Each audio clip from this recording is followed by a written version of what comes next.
यहां पे रहमान के एज की बात हो रही है। मैं रहमान के एज को एक्स मान लेता हूं, इसकी प्रेजेंट एज, करंट एज।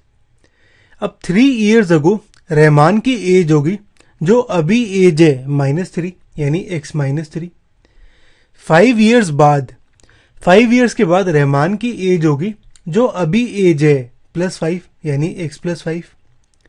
अब हमें गिवन है कि sum of reciprocal of Rahman ages 3 years ago and 5 years from now equal to 1/3, यानी 1/एज of Rahman 3 years ago plus 1/एज of Rahman 5 years from now, ये होगा 1/3 के इक्वल।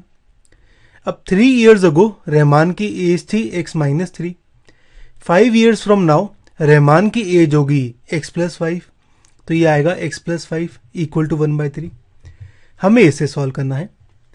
अब लेफ्ट साइड में मैं एलसीएम लेता हूं। एक्स +5 मेरा यहां पे लेफ्ट साइड मल्टीप्लाई होगा, एक्स -3 राइट साइड, और डिनोमिनेटर में इन दोनों का मल्टीप्लीकेशन, तो ये आएगा x +5 plus x -3 divided by x -3 into x +5, कुछ ऐसे।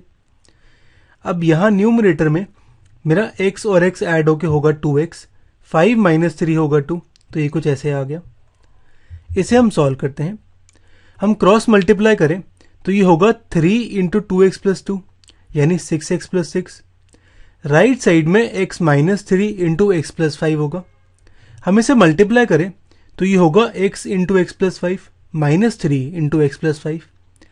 इसे मैं सॉल्व करूं तो मेरी इक्वेशन सॉल्व करके आती है कुछ ऐसे, x² - 4x - 21 इक्वल टू 0। हमें ही इसे सॉल्व करना है और x की वैल्यू निकालनी है। अब इसे मैं सॉल्व करूंगा by factorise, by splitting the middle term method. Splitting the middle term method में हमें दो नंबर्स कुछ ऐसे फाइंड करने होते हैं जिसका सम होगा, जो मेरा x से मल्टीप्लाइड है नंबर, वो यहां पे -4 मल्टीप्लाइड है x से, तो सम होगा -4, और प्रोडक्ट होगा जो मेरा कांस्टेंट नंबर है यानी -21, और जो x² से मल्टीप्लाइड है नंबर यानी 1, इन दोनों का मल्टीप्लिकेशन यानी -21 इंटू 1 -21। तो हमें दो नंबर्स कुछ ऐसे निकालने हैं। अब मुझे पता है 21 होता है 7 इंटू 3, तो अगर मैं दो नंबर लूं 7 और -3, तो इनका सम आता है 4, प्रोडक्ट आता है -21। मेरा यहां पे सम मैच नहीं किया, सम मुझे चाहिए -4, तो अगर मैं -7 और 3 ले लूं तो इसका सम आएगा -4, प्रोडक्ट आएगा -21। तो यहां पे इस -4x को लिखता हूं मैं 3x - 7x, कुछ ऐसे। अब इन दोनों में से मैं x कॉमन लेता हूं, अंदर से बचेगा x +3।